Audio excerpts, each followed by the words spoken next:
Bom, a nós está entregando a conta anual de ATA para 2024. Se kita algo que nós está finalizar por ano, para mês de abril, nós está entregando isso aqui na Junta de Supervisão de ATA.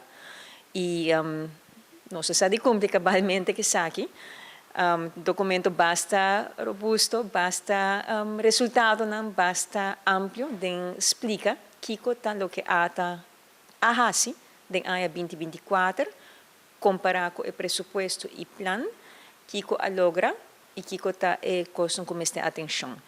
Isso aqui está consiste em rapport geral, incluso também rapport de junta de supervisão também com a mesma atividade, a reunião e tópico que a trata de 2024 e mais claro da conta que parte financeira.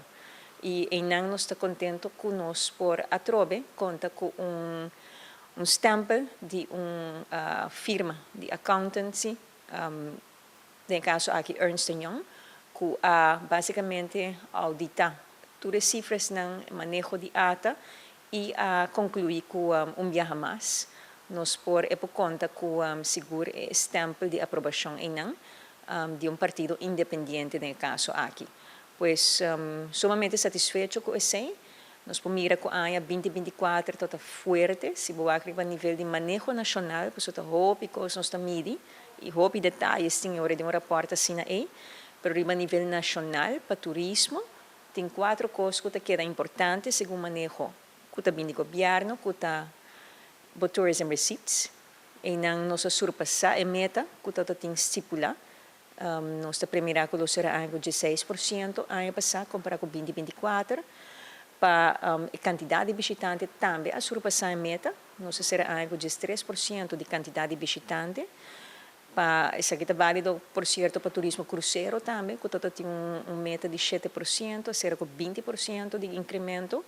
E meta também que tem revenue per available room, pois entrada promédio para Câmara, ou Ganache, promédio para Câmara, registrar segundo a rata, e isso aqui também a surpassar a meta estipulada, a meta total 1%, ela será com 12%. Pois, riba nível em não botar mira que o indicador atraja a funcionar, a surpassar, meta não estipulada, e isso aqui põe também que o tour bambisa impacto direto e indireto de turismo, seguro para o que trata entrada, que está generada para Aruba, esse seguro a mover hopi outro indicador, hopi outro sector, e pensamos por mira também diferente papiana de surplus aqui, surplus aí, me querer é catalisador do turismo.